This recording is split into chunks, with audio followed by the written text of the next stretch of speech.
الحمد لله رب العالمين والصلاة والسلام على المبعوث رحمة للعالمين وعلى آله وصحبه ومن اتبعهم بإحسان إلى يوم الدين. Nous avons dit la dernière fois que le tafsir, la science de l'exégèse coranique, ou la méditation, ou le ta'wil, nécessite le passage par 3 étapes. Nous avons parlé de la première étape, à savoir la connaissance du sens des mots coraniques, le recours au lexique coranique.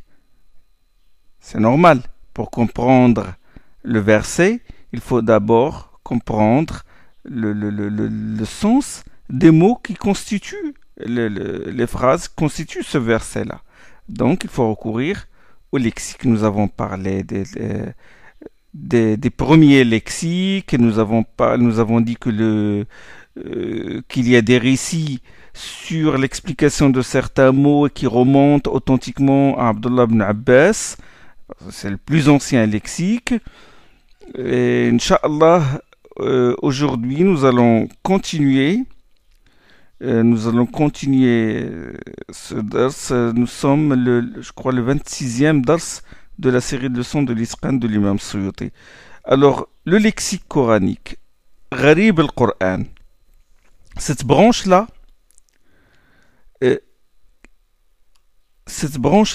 se ramifie en fait en 3 sous-branches. La première, c'est ce qu'on appelle al-wujuh. Ça veut dire la connaissance des mots ayant plusieurs significations, c'est-à-dire des mots polysémiques. La deuxième, c'est an-nadha'ir.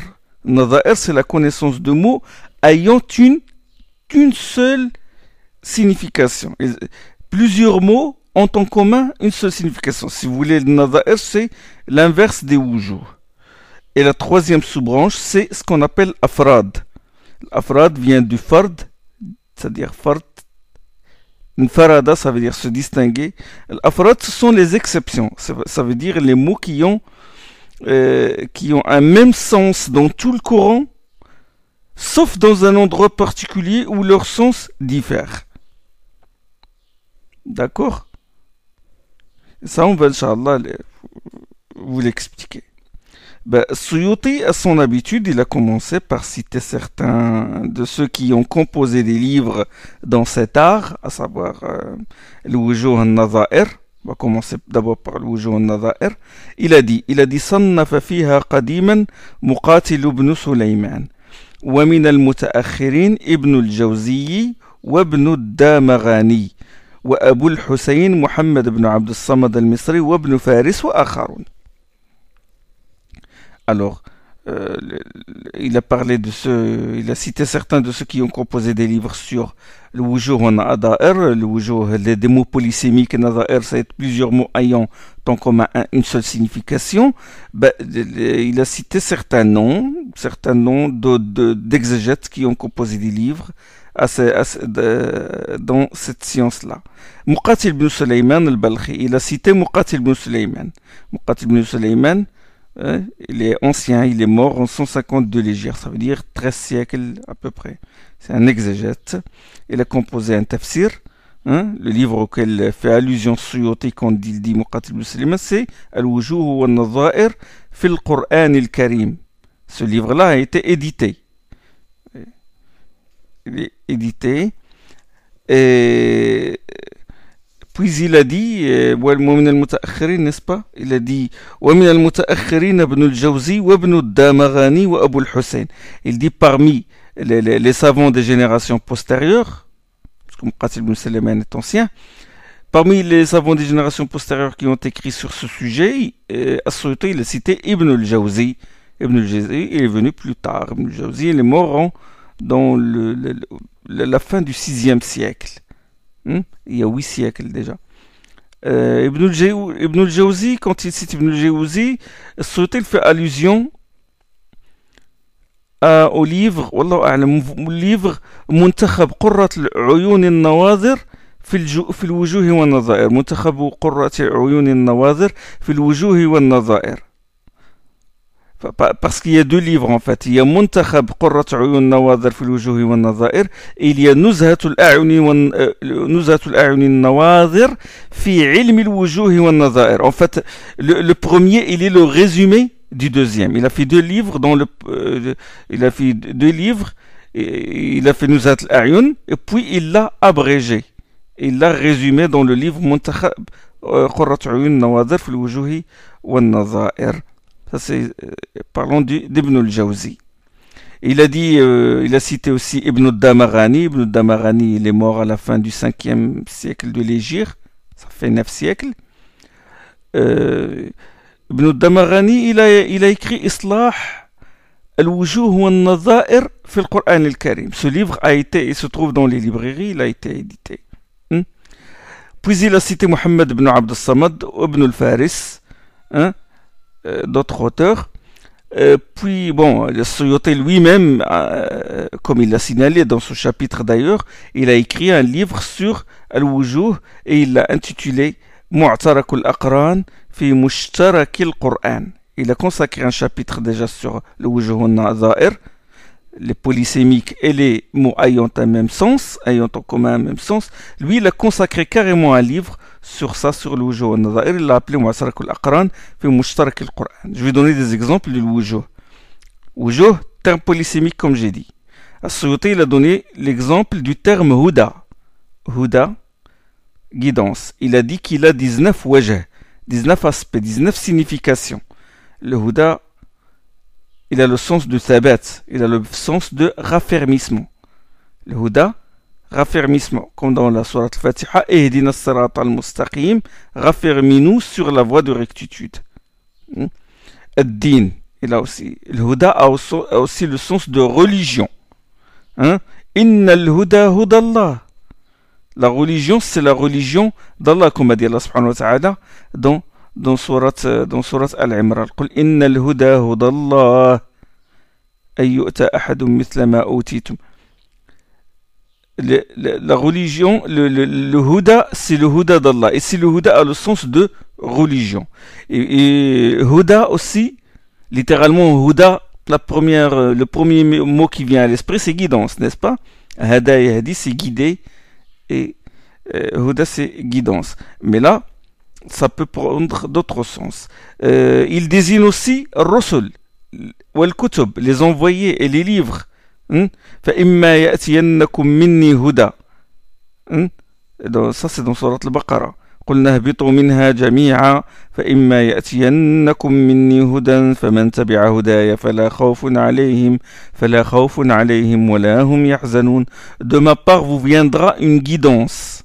Nous dîmes descendez-en tous, descendez du paradis, tous, Adam et Ève. En vérité, de ma part, vous viendra une guidance, et ceux qui suivront ma guidance n'auront rien à craindre et ne seront point attristés. Donc, guidance ici veut dire les prophètes et les livres. Huda signifie aussi iman, la foi. Allah ajoute plus de guidance à ceux qui se guident bien. Ça c'est dans Surat Maryam. Plus de guidance, plus de foi. Huda peut signifier aussi Tawrat. وَلَقَدْ آتَيْنَا مُوسَى الْهُدَى. Dans Surat Ghafir, nous avons transmis à Moussa le Huda. La guidance ici c'est la Torah. Le Huda peut avoir le sens de réforme, al-Islah. وَأَنَّ اللَّهَ لَا يَهْدِي كَيْدَ الْخَائِنِينَ. Allah ne guide point la machination des perfides. Allah ne réforme pas la machination des perfides. Il a le sens de réforme. Il a le sens aussi d'inspiration, l'ilham. أعطى ربنا الذي أعطى كل شيء خلقه ثم هدى. Surat Taha. Moussa alayhi salam il a répondu à Pharaon. قال ربنا الذي أعطى كل شيء خلقه ثم هدى. Notre Seigneur est celui qui donne à toute chose sa nature, puis le guida, c'est-à-dire il lui inspira, alhamahu, thumma hada, le guida lui inspira d'aller vers ce qui lui profite. Il a inspiré au nouveau-né d'aller vers le sein de sa mère. Il inspire aux abeilles de travailler en groupe, et de s'organiser, etc., etc. Je donne un autre exemple, cité aussi par l'imam Suyuti, c'est Ruh, esprit, Ruh. Ruh, qui est à la base, il a le sens de l'âme. Il t'interroge au sujet du Ruh, de l'âme. Il dit le Ruh, l'âme, sa science incombe à Allah subhanahu wa ta'ala, est propre à Allah subhanahu wa ta'ala. Donc, c'est l'âme. Mais dans d'autres versets, il a d'autres sens. Par exemple, ينزل الملائكة بالروح من أمره. Ça c'est dans Surat An-Nahl. ينزل الملائكة بالروح من أمره أن أنذروا أنه لا إله إلا أنا فاتقون. ينزل الملائكة بالروح. Il fait descendre les anges avec le Ruh. Il fait descendre les anges avec la révélation. Ici, le Ruh n'a pas le sens de l'âme, mais il a le sens de la révélation. وَأَوْحَيْنَا إِلَيْكَ رُوحًا مِنْ أَمْرِنَا dans un verset, dans Surat Shura. Là, le Ruh a le sens de quoi? Nous t'avons révélé un esprit procédant de notre ordre. Ruh ici a le sens de Coran. Coran. أوحينا إليك القرآن. Allah s'adresse à son prophète. Le Ruh peut avoir aussi le sens de Jibril. فأرسلنا إليها روحنا فتمثل لها بشرا سويا. Sourate Maryam. Nous lui avons envoyé notre esprit. Nous avons envoyé notre esprit à Maryam. Jibril alayhi salam. Bon, il y a plusieurs exemples. Le dhikr, par exemple. Le dhikr, il a plusieurs sens dans le Coran. Il a le dhikr, l'invocation par la langue. Il a le dhikr, le hifd, le rappel, la mémorisation. Il a le sens de l'obéissance. Il a le sens de la récompense. Il a le sens des 5 prières. Il a le sens de l'exhortation. Il a le sens de l'explicitement, l'explication. Il a le sens du hadith, de la narration. Il a le sens du Coran. Hada dhikr. Il a le sens de la Torah. Il a le sens de la critique. Dans Surat Furqan. Et celui-là qui c'est-à-dire qui critique vos divinités. Ça, Allah subhanahu wa ta'ala, il défend son prophète et il parle des mécréants de Quraysh qui essaie de se moquer du prophète sallallahu alayhi wa sallam. Il dit c'est celui-là qui critique vos divinités. Il a le sens aussi de la table gardée où sont consignées les destinées des hommes. Lawh al-Mahfouz. وَلَقَدْ كَتَبْنَا فِي الزَّبُورِ مِنْ بَعْدِ الذِّكْرِ اللَّوْحَ الْمَحْفُوظ. La table gardée. Il a le dhikr aussi, le sens de l'éloge, et le sens de la révélation. Le prophète, l'envoyé, est appelé dhikr aussi dans le Coran. Salat, la prière, ou la dhikrullahi akbar dans Surat Al-Ankabut. Il a le sens de la prière du vendredi. Fas'aw ila dhikrillah, accourez vers le dhikr d'Allah. Ça, c'est qu'on l'appelle de la Jumu'ah du vendredi est lancé. Allah dit accourez vers le dhikr d'Allah, c'est-à-dire vers la prière du vendredi. Je vais prendre un exemple plus pédagogique. Allez, Al-Ummah. Al-Ummah. Ummah, c'est communauté, c'est jama'a, c'est un groupe. وَمِنْ ذُرِّيَّتِنَا أُمَّةً مُسْلِمَةً لَكَ. وَكَذَلِكَ جَعَلْنَاكُمْ أُمَّةً وَسَطًا. Nous avons fait de vous une communauté médiane. Donc ici, c'est Ummah veut dire communauté. Ummah veut dire aussi confession. Milla, la confession. كَانَ النَّاسُ أُمَّةً وَاحِدَةً. Les gens étaient tous d'une même confession, c'est-à-dire le tawhid. Allah subhanahu wa ta'ala dit dans Surat Al-Baqarah. Donc ça c'est le milla. وَلَوْ شَاءَ اللَّهُ لَجَعَلَكُمْ أُمَّةً وَاحِدَةً وَلَكِنْ يُضِلُّ مَن يَشَاءُ وَيَهْدِي مَن يَشَاءُ. Si Allah avait voulu, il aurait fait de vous une communauté qui suit une seule confession. Mais il égare qui il veut, il guide qui il veut. Donc, Allah subhanahu wa ta'ala dit dans Surat An-Nahl. ولكن ولو شاء الله لجعلكم أمة واحدة. Il aurait fait de vous une communauté euh, d'une seule confession, si vous voulez. La Ummah, là, ici, ça a le sens de confession. Ummah signifie une durée, une période. ولئن أخرنا عنهم العذاب إلى أمة معدودة ليقولن ما يحبسه. Surat Hud. Si nous ajournons leur châtiment pour une Ummah, sûr qu'ils diront qu'est-ce donc qui le retient. Pour une Ummah ici, ça a le sens de durée déterminée. وَالذَّكَرَ بَعْدَ أُمَّةٍ أَنَا أُنَبِّئُكُمْ بِتَأْوِيلِهِ فَأَرْسِلُونَ. Ça c'est dans Surat Yusuf. C'est alors que celui, ça c'est les deux prisonniers, où Yusuf alayhi salam, il fut emprisonné.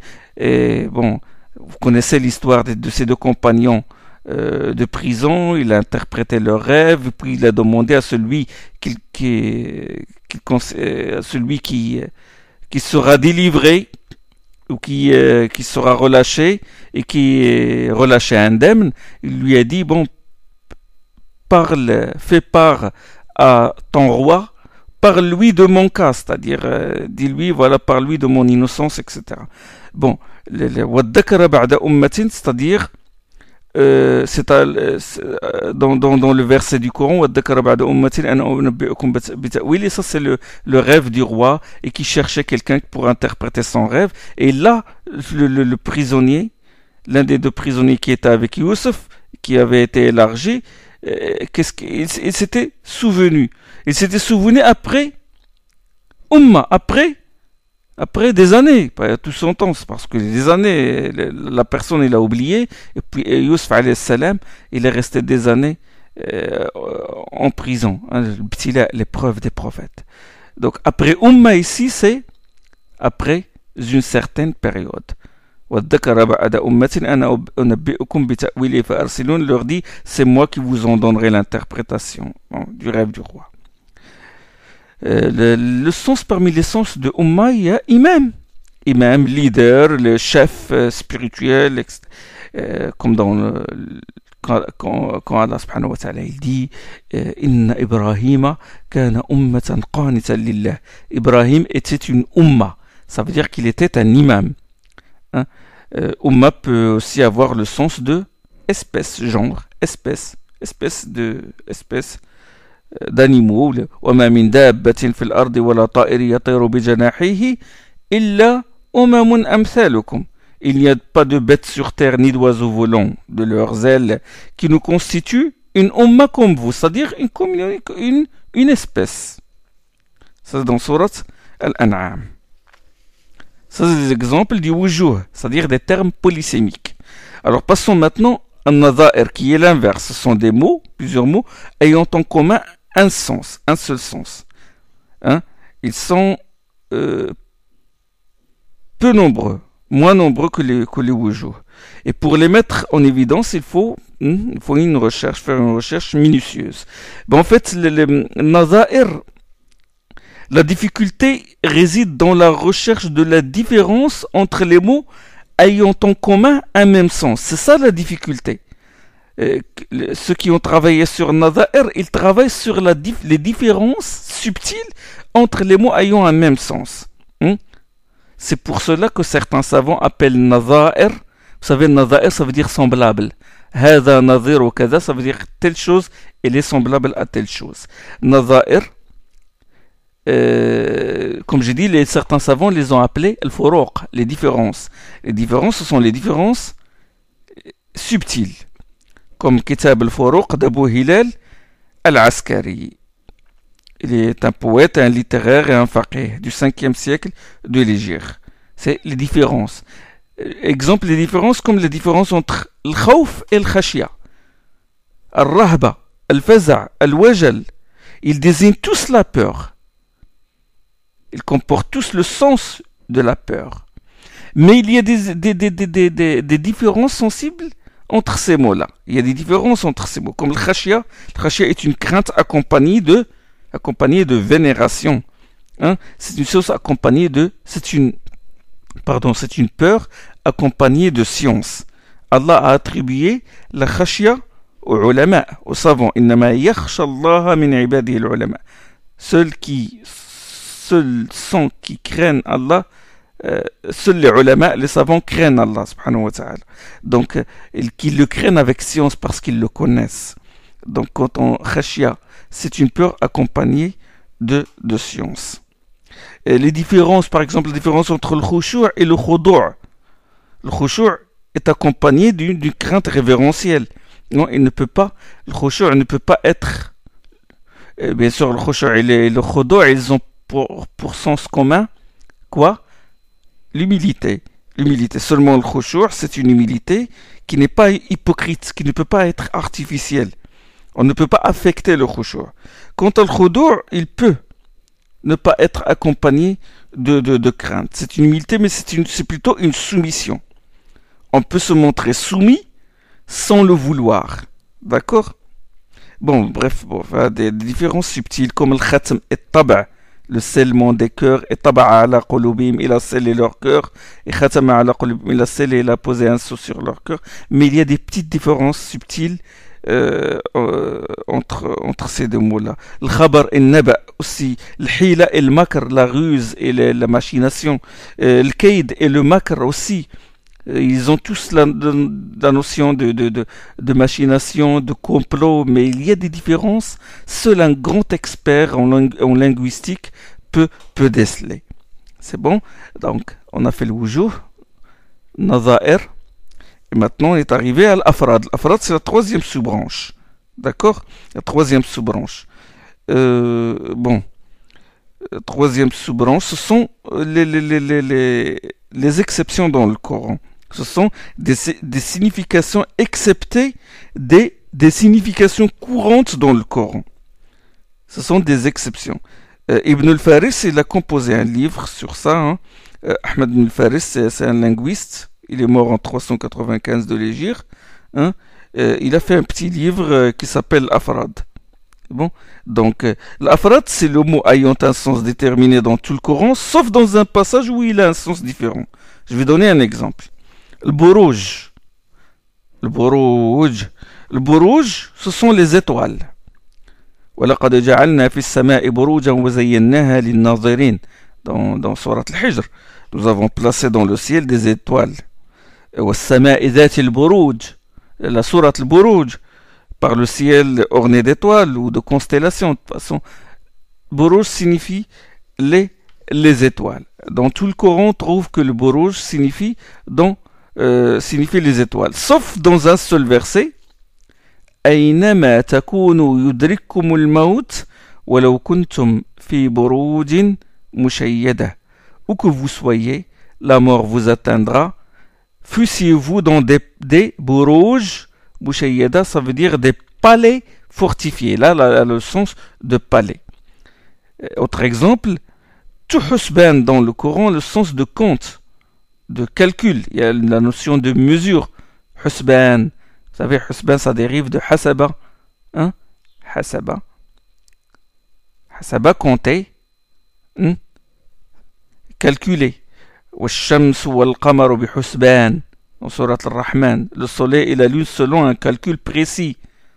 فالق الإصباح وجعل الليل سكنا والشمس والقمر حسبانا.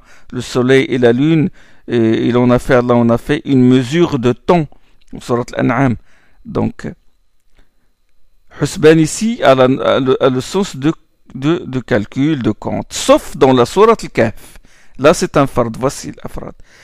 Dans Surat al-Kahf, Allah subhanahu wa ta'ala dit فَعَسَى رَبِّي أَن يُؤْتِيَنِ خَيْرًا مِنْ جَنَّتِكَ وَيُرْسِلَ عَلَيْهَا حُسْبَانًا مِنَ السَّمَاءِ. Ça, c'est les deux hommes, l'histoire des deux hommes, l'homme le propriétaire du jardin. Où il dit, son compagnon lui a dit, il se peut qu'Allah m'accorde quelque chose de meilleur que ton jardin, et on voit sur celui-ci, on voit sur ton jardin un husban venant du ciel. Un husban ici, ça veut dire une catastrophe. Donc husban a le sens de calcul, sauf dans son verset où il a le sens de catastrophe. Bon, la recherche des wujuh, nazair, l'afrad, c'est vraiment, je peux dire, un jeu. C'est un travail amusant et passionnant en même temps. Mais il est fondamental pour l'exégète. et aussi pour les traducteurs. Traducteurs, surtout ceux aussi qui ont pris l'initiative périlleuse de traduire le Coran, ils doivent avoir assez de connaissances dans ce domaine. Hein? Et dans d'autres disciplines, bien sûr, du tafsir. Mais ça, c'est très important. Le wujuh, le nazair, l'afrad, gharib, le Coran, ça, c'est fondamental pour un traducteur.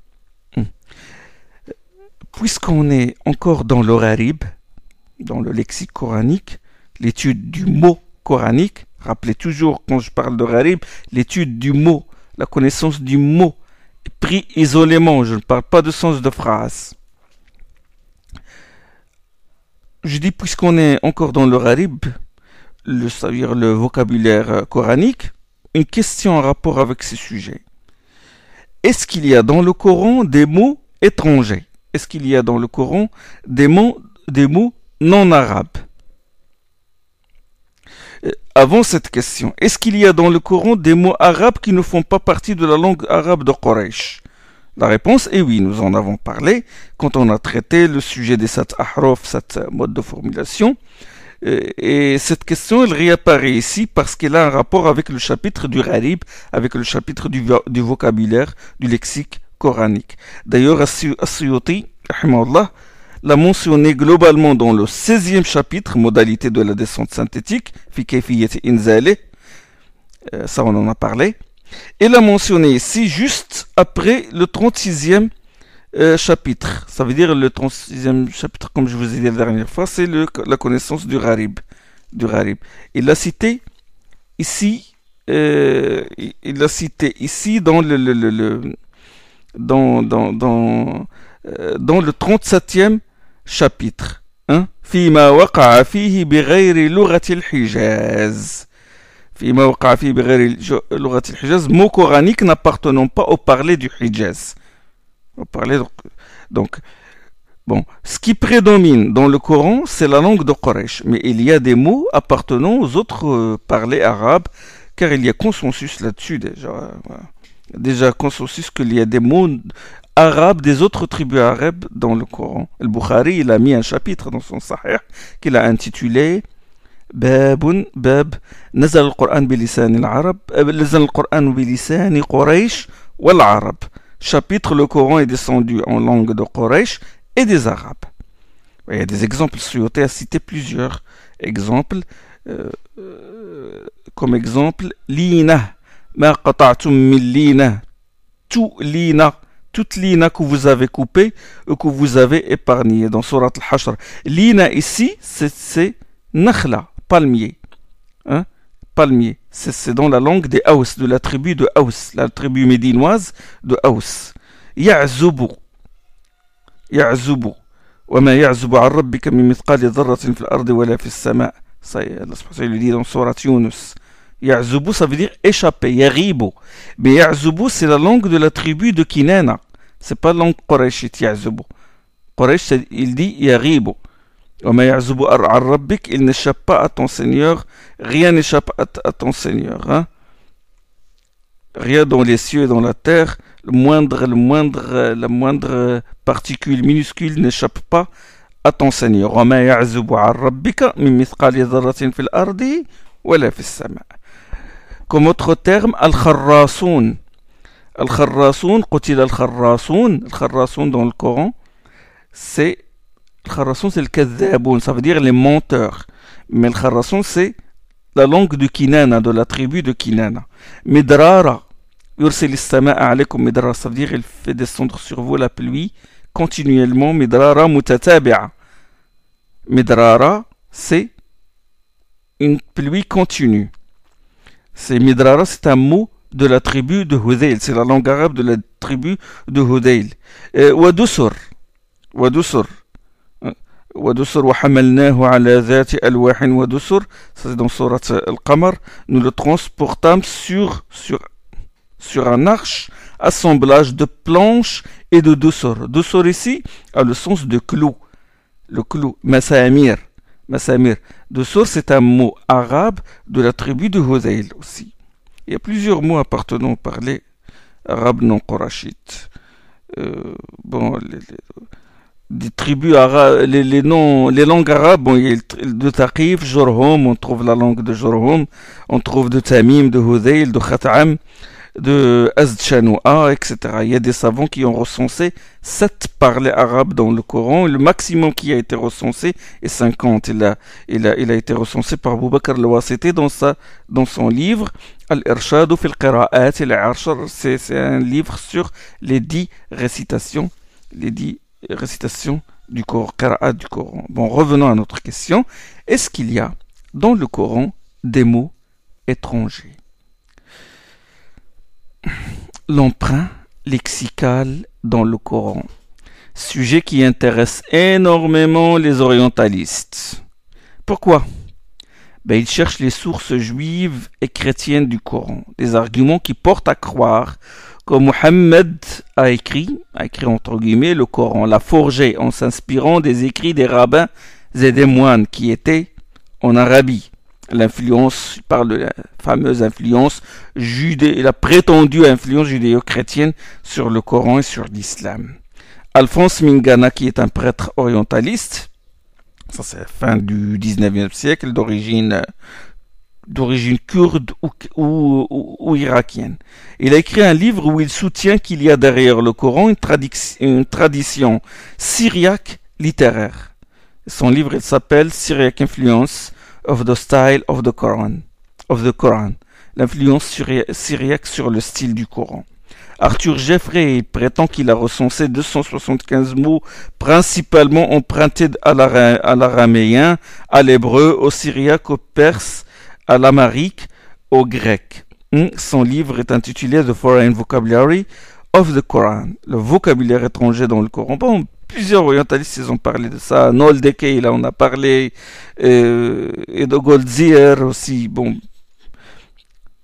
presque la majorité d'entre eux. Ils attaquent le Coran par ses shubuhat, ses arguties fallacieuses. Le Coran, ils disent que le Coran, au fin de compte, n'est qu'un emprunt. Il accuse les musulmans, vous dites que le Coran est inimitable par son éloquence, alors que finalement, il a été copié, c'est une compilation de textes plus anciens que lui. Et vous dites que dans le Coran, c'est marqué, nous l'avons fait descendre en langue arabe. Vous dites que le Coran dit il est en langue arabe sans détour, alors qu'il y a des mots étrangers à l'intérieur, des shubuhat de ce genre. Comment répondre à cette shubha? Comment répondre à cette shubha? Allah subhanahu wa ta'ala il dit وَلَقَدْ نَعْلَمُ أنهم يقولون إنما يعلمه بشر لسان الذي يلحدون إليه أعجمي وهذا لسان عربي مبين. Allah subhanahu wa ta'ala il défend son livre. Il dit, nous savons bien qu'ils disent, c'est un homme qui le lui a enseigné, le Coran. Or, la langue de celui qu'il vise est une langue barbare, est une langue ajami, non arabe, alors que ce texte est en langue arabe éloquente. Dans Surat Al-Nahl, il dit ce verset-là. Quand on lit le Coran, on lit quoi? On lit l'araméen, on lit le syriaque, on lit l'hébreu, l'abyssin, le perse, le nabatéen. On lit des textes en langue arabe éloquente. La structure des phrases, l'agencement des mots, les phrases nominales, les phrases verbales, les formes des noms, les noms d'action, les noms sujets, les noms relatifs au verbe, ce qui est déclinable, ce qui est indéclinable, le mu'arab ou le mabni, les shem, les paradigmes des verbes, qui soient construits sur le shem fa'ala ou fta'ala, etc. Ou staf'ala, les figures de style, l'ellipse synecdotique, etc. Ça, aucun savant musulman n'a dit qu'il a été emprunté à une langue quelconque. C'est la langue arabe éloquente qui transcende toute autre langue.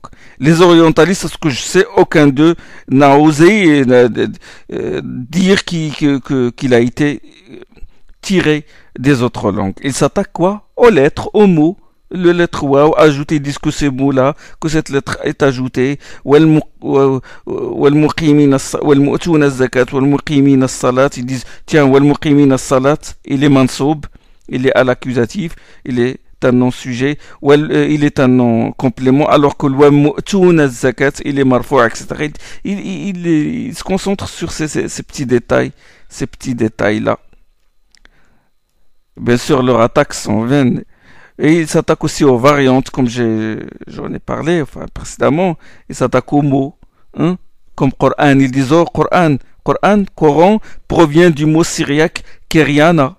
On a déjà expliqué que le mot Coran a une étymologie en langue arabe. Il a une racine avec ses radicaux et ses dérivés. Coran, Qara'tu, Qira'a, al-Qar'. On a expliqué que c'est un mot arabe. Ça, c'est premièrement. Deuxièmement, les noms propres, ça y a aucun problème. Les noms propres des personnes non arabes qui se trouvent dans le Coran, ça, personne n'a dit que ce sont des noms arabes. Nuh, Ibrahim, Pharaon, parmi les prophètes, et puis Pharaon et Qaroun parmi les mécréants, sont des noms non arabes, et ça, ils sont d'accord là-dessus. Encore faut-il souligner que le prophète Houd et le prophète Salih et Shu'aib sont des prophètes arabes. Leurs noms sont des noms arabes, ils ont vécu dans la péninsule arabique. Donc, alors, si on exclut la structure des phrases, le style, et les noms des prophètes arabes, il existe un nombre limité de noms. Certains ont, maximum une centaine, qui ont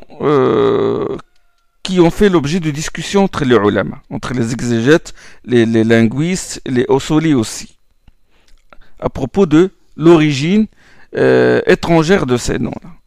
Une centaine, moins 20, 25, une trentaine, qui ont fait l'objet de discussions entre les savants. Et on dit, est-ce que leur origine est étrangère ou non. Deux grands avis partagent les savants, les ulama. Deux grands avis. On veut résumer. As-Suyuti a dit, là nous sommes dans le 38e chapitre de l'Isqana, فيما وقع بغير لغة العرب. Qu'est-ce qu'il a dit l'imam Suyuti? Il a dit, j'ai consacré à ce sujet un livre que j'ai intitulé Al-Muhadhab fi ma waqa'a fi al-Qur'an min al-Mu'arrab. Il a dit, j'ai consacré un livre, voilà le titre.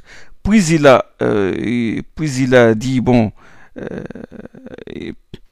ce chapitre-là, de toute façon, ce livre-là, qui est le Muhadhab, il l'a résumé dans l'Itqan. Il en a donné un résumé. Et puis là,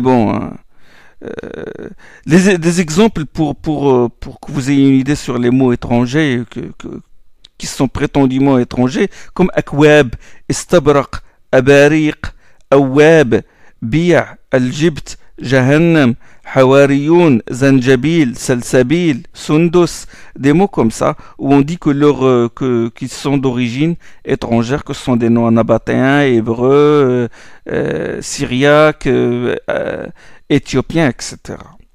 D'accord? Il a dit, voilà, il a commencé par ça. Il a dit فالأكثرون ومنهم الإمام الشافعي وابن جرير وأبو عبيدة والقاضي أبو بكر وابن فارس على عدم وقوعه فيه. Il a dit فالأكثرون, la plupart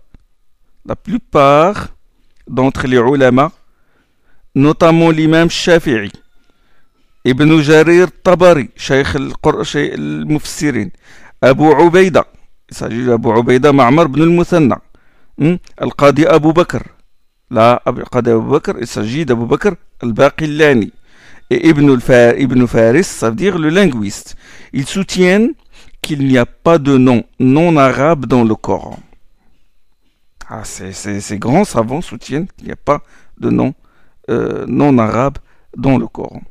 Je dis que Shafi'i, il a sévèrement condamné l'avis qui soutient l'existence d'un vocabulaire non arabe dans le Coran, dans son fameux livre des Usul al-Risala. Il a dit, je traduis ce qu'il a dit, وَقَدْ تكلم في العلم من لو أمسك عن بعض ما تكلم فيه منه لكان الإمساك أولى به. Il a dit certains ont parlé en matière de ilm d'une manière telle que s'ils s'étaient abstenus de se prononcer sur certaines questions qu'ils avaient abordées, cela aurait mieux valu pour eux. لكان أولى به وقد تكلم في العلم من لو أمسك عن بعد ما تكلم فيه منه لكان الإمساك أولى به وأقرب من السلامة له إن شاء الله. Et cela aurait mieux valu pour eux et les aurait mis davantage à l'abri de l'erreur. فقال منهم قائل إن في القرآن عربيا وأعجميا. Il a dit, l'un d'eux a en effet dit, il y a dans le Coran des termes arabes et des termes non arabes. Là, il va condamner ça. Il a commencé par ses petites introductions. Il a dit, il y a des gens, il vaut mieux qu'ils ne parlent pas sur certaines questions concernant la science. Cela aurait été mieux pour eux que de se taire, que de parler, pardon. فقال منهم قائل إن في القرآن عربيا وأعجميا. L'un d'eux a en effet dit, il y a dans le Coran des termes arabes et des termes non arabes. La réponse de Shafi'i. والقرآن يدل على أن ليس من كتاب الله شيء إلا بلسان العرب. Or le Coran montre, le Coran montre qu'il n'y a rien dans le livre d'Allah si ce n'est en langue arabe. ولسان العرب شاهد. Là il montre, il est en train d'argumenter. ولسان العربي أوسع الألسنة مذهبا وأكثرها ألفاظا. La langue arabe est parmi toutes les langues la plus vaste en mode d'expression et celle dont le vocabulaire est le plus riche. ولا نعلمه يحيط بجميع علمه إنسان غير نبي. À notre connaissance, personne n'embrasse de science la langue arabe sauf un prophète. Donc la langue arabe est très vaste. Quand on veut dire stabrak n'est pas en langue arabe, mais la langue arabe elle est très vaste. Si la personne ne connaît pas le sens de ce mot-là, quelqu'un d'autre pourrait le connaître. La langue arabe est très large. Il a dit ولكن لا يذهب منه شيء على عامته حتى يكون موجودا فيها من لا يعرفه. يعني ولكن لا يذهب منه شيء على عامتها حتى لا يكون موجودا فيها من لا يعرفه. Il a dit cependant il n'y a rien de cette science qui échappe à l'ensemble des Arabes, à l'ensemble des Arabes, si bien que personne ne peut le connaître. C'est-à-dire, il veut dire par là que il n'y a rien de cette science qui échappe à l'ensemble des Arabes. C'est-à-dire, il se trouve toujours quelqu'un pour connaître le sens de ces mots-là, qui paraissent étrangers pour d'autres. والعلم به عند العرب كالعلم بالسنة عند أهل الفقه لا نعلم رجلا جمع السنة. والعلم به عند العرب كالعلم بالسنة عند أهل الفقه لا نعلم رجلا جمع السنة. La science au sujet de la langue est comme la science au sujet de la sunna. Nous ne connaissons personne ayant réuni toutes les traditions. C'est-à-dire personne n'ose prétendre connaître tous les hadiths du prophète, toute la sunna. Sûrement que certaines traditions vont lui échapper. Parce que bon, la sunna est très large. La langue arabe est pareil, elle est très vaste. Ça, c'est un extrait que j'ai traduit de Kitab al-Risala. Et Ibn Jarir al-Tabari, il a dit, Ibn Jarir al-Tabari, il parle de cette question dans son introduction du tafsir. Il dit, les récits qui remontent à Ibn Abbas et d'autres, d'après lesquels ils expliquent que tel mot a telle signification en langue perse ou en langue abyssine ou en nabatéen, il dit, il s'agit de termes sur lesquels s'accordent les langues et que les Arabes, les Perses, les Abyssins ont prononcé. Vous avez compris? Quand Ibn Abbas il dit Qaswara, par exemple, Qaswara signifie en abyssin lion, Qaswara dans Surat al-Muddathir,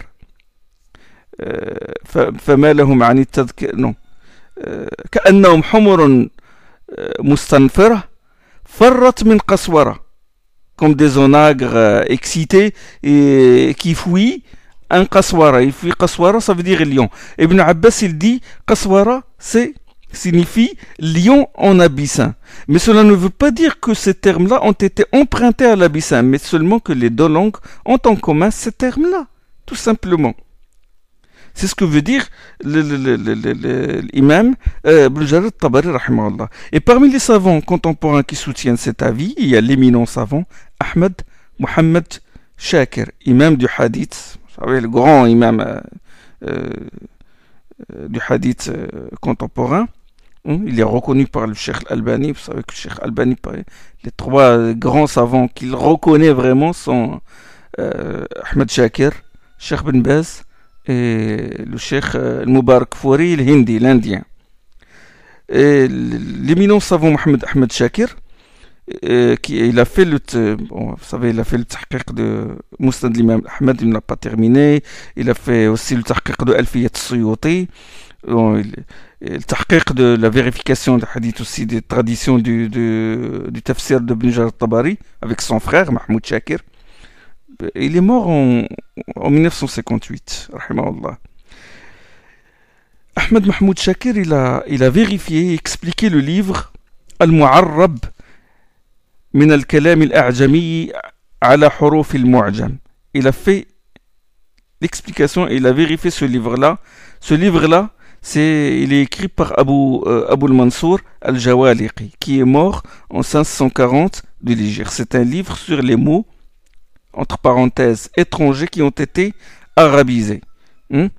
Et il a dit, dans l'introduction de ce livre, il a dit, voici ce qu'il a, c'est très intéressant ce qu'il a dit: les Arabes sont l'une des plus anciennes nations. Et leur langue est l'une des plus anciennes langues. Elle existait avant Ibrahim et Ismaïl, avant le chaldéen, avant l'hébreu, le syriaque et d'autres langues. والعرب أمة من أقدم الأمم ولغتها من أقدم اللغات وجودا كانت قبل إبراهيم وإسماعيل وقبل الكلدانية والعبرية والسريانية بل الفارسية وقد ذهب منها الشيء الكثير بذهاب مدنيتهم الأولى قبل التاريخ. Il dit beaucoup d'éléments de cette langue, de l'arabe ancien, ont disparu avec la disparition de la première civilisation arabe préhistorique. Il continue, il dit: فلعل الألفاظ القرآنية التي يظن أن أصلها ليس من لسان العرب ولا يعرف مصدر اشتقاقها لعلها من بعد ما فقد أصله وبقي الحرف وحده. Il a dit peut-être que certains mots coraniques dont l'origine est aux yeux de certains ne font pas partie de la langue arabe et dont on ne connaît pas l'étymologie. Peut-être qu'ils font partie des mots arabes dont l'origine a disparu et il n'en existe que le terme. Il dit peut-être que ces mots-là, comme Sundus et Stabrak, ce ne sont pas que les Stabrak, ce n'est pas un nom perse. C'est vrai que les Perses utilisent le mot Estabrak. Peut-être qu'ils ce sont eux qui l'ont emprunté à l'arabe, puisque l'arabe est antérieur à la langue perse. Puis il a dit: ثم تزيد بعض العلماء المتأخرين وتكاثروا في ادعاء العجمة لألفاظ من حروف القرآن. Et dans les générations postérieures, un certain nombre de savants ont prétendu la non-arabité de certains mots du Coran.